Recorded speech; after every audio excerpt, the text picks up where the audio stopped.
Notre secours est dans le nom du Seigneur, qui a fait le ciel et la terre. On n'a plus besoin de les introduire, ces chapitres. C'est le dernier du livre des rois. Tremblez, pleurez, gémissez. Aujourd'hui, la Vierge, la fille de mon peuple, Jérusalem, tombe. Deuxième livre des rois, chapitre 25.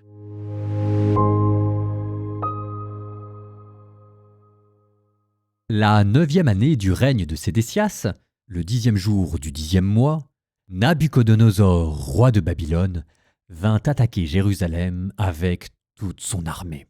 Il établit son camp devant la ville qui l'entoura d'un ouvrage fortifié. La ville fut assiégée jusqu'à la 11e année du règne de Sédécias, le 9e jour du 4e mois. Comme la famine était devenue terrible dans la ville et que les gens du pays n'avaient plus de pain, une brèche fut ouverte dans le rempart de la ville. Mais toute l'armée s'échappa dans la nuit, par la porte du double rempart, près du jardin du roi, dans la direction de la plaine du Jourdain, pendant que les Chaldéens cernaient la ville. Les troupes chaldéennes poursuivirent le roi et le rattrapèrent dans la plaine de Jéricho. Toute son armée en déroute l'avait abandonné. Les Chaldéens s'emparèrent du roi. Ils le menèrent à Ribla auprès du roi de Babylone, et l'on prononça la sentence. Les fils de Sédécias furent égorgés sous ses yeux, puis on lui creva les yeux. Il fut attaché avec une double chaîne de bronze et emmené à Babylone. Le 7e jour du 5e mois, la 19e année du règne de Nabuchodonosor, roi de Babylone, Nabuzardan, commandant de la garde au service du roi de Babylone, fit son entrée à Jérusalem. Il incendia la maison du Seigneur et la maison du roi. Il incendia toutes les maisons de Jérusalem, toutes les maisons des notables. Toutes les troupes chaldéennes qui étaient avec lui abattirent les remparts de Jérusalem. Nabuzardan déporta tout le peuple resté dans la ville, les déserteurs qui s'étaient ralliés au roi de Babylone, bref, toute la population. Il laissa seulement une partie du petit peuple de la campagne pour avoir des vignerons et des laboureurs. Les colonnes de bronze qui se trouvaient dans la maison du Seigneur, les bases et la mer de bronze qui se trouvaient dans la maison du Seigneur, les Chaldéens les brisèrent et en emportèrent le bronze à Babylone. Ils prirent également les vases, les pelles, les ciseaux, les gobelets et tous les objets de bronze qui servaient au culte.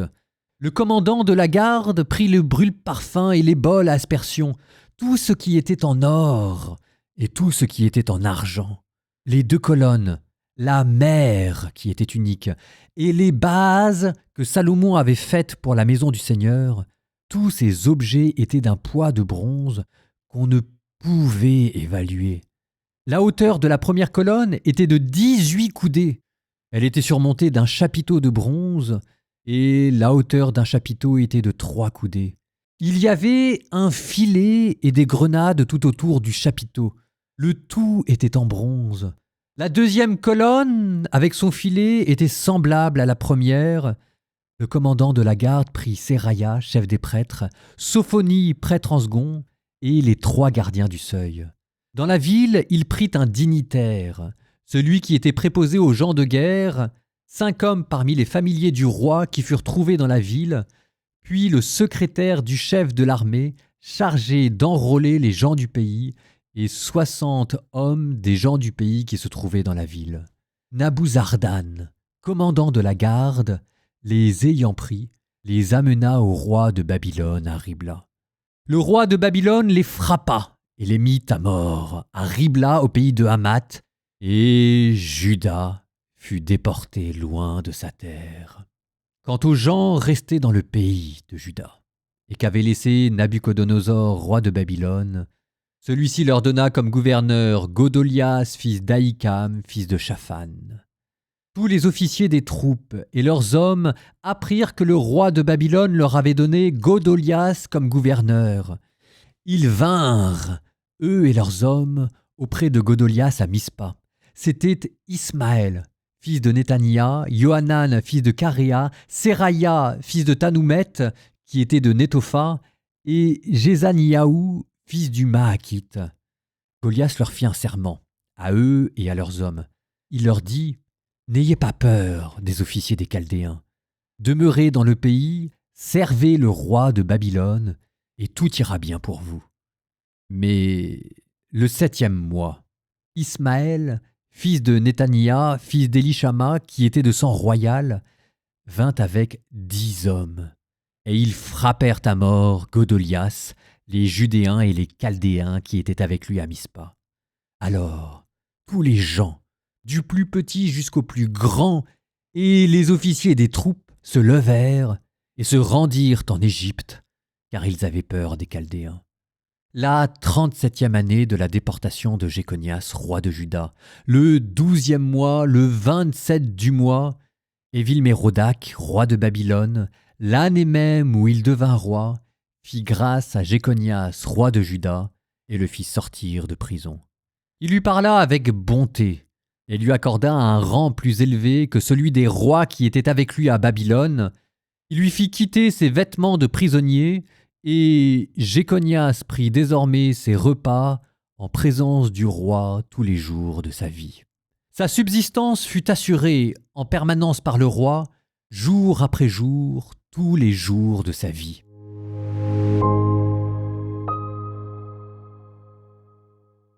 On peut se dire qu'avec le siège de Jérusalem, tout est brutalement tombé, mais à bien y regarder, ces livres des rois vous auront plutôt donné l'impression d'une lente déchéance.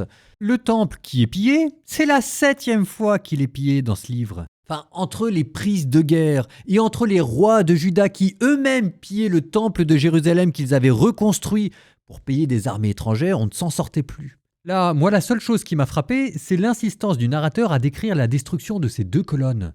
Alors j'ai fait mes petites recherches. Elles portaient un nom, ces 2 colonnes. Il y avait Yakin et Boaz. Yakin, il établit, qui symbolisait la stabilité et l'établissement de la dynastie de David. Et Boaz, qui voulait dire en lui la force, comme Boz, l'ancêtre du roi David, et qui représentait la force de Dieu soutenant son peuple. En détruisant ces 2 colonnes, symboliquement, c'est la dynastie de David que l'on a détruite.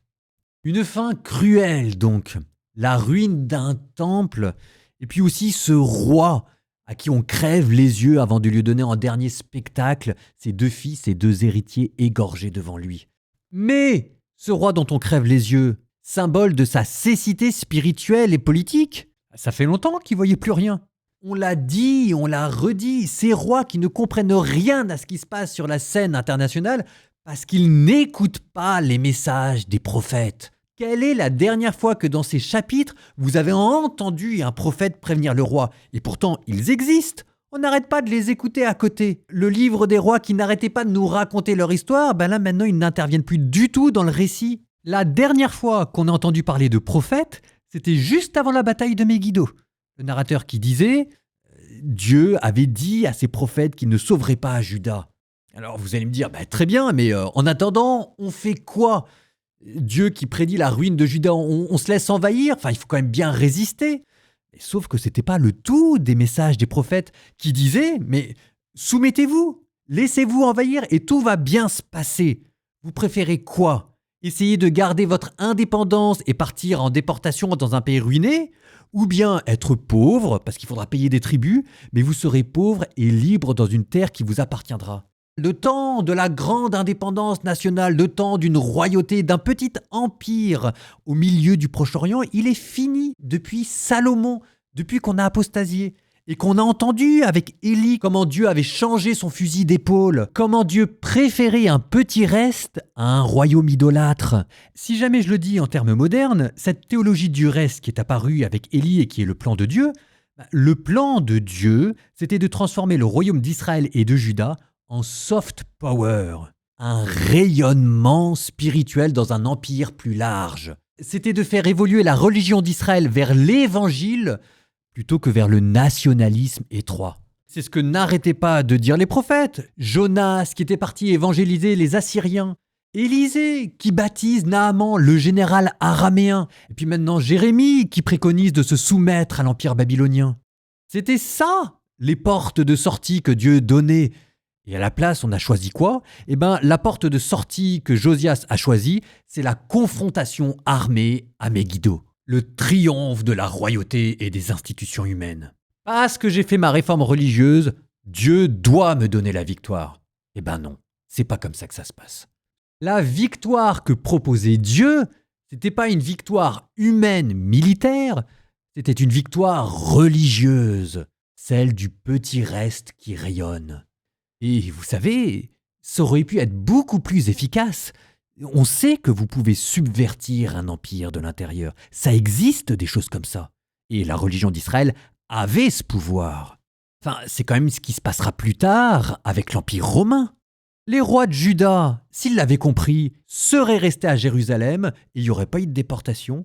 Parce qu'ils ne l'ont pas compris, eh bien Dieu choisira la manière forte pour que son plan à lui se réalise, à savoir une victoire religieuse plutôt qu'une victoire militaire.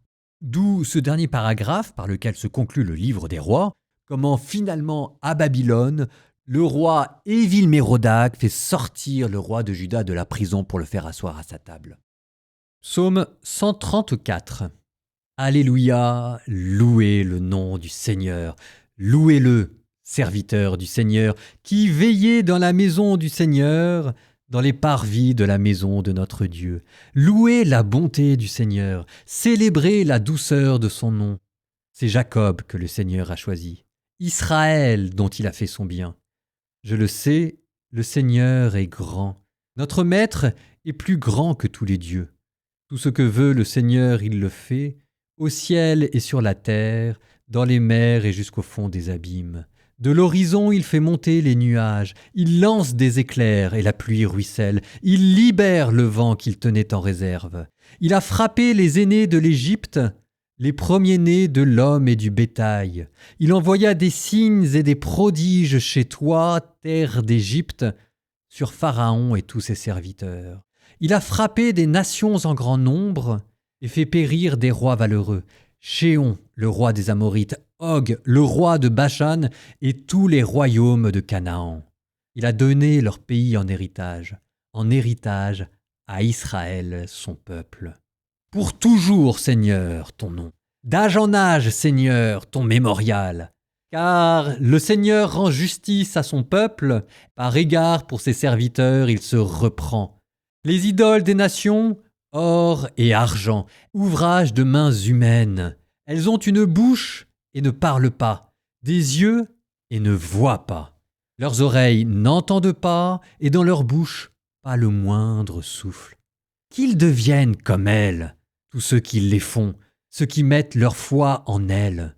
Maison d'Israël, bénis le Seigneur. Maison d'Aaron, bénis le Seigneur. Maison de Lévi, bénis le Seigneur. Et vous, qui le craignez, bénissez le Seigneur. Béni soit le Seigneur depuis Sion, lui qui habite Jérusalem.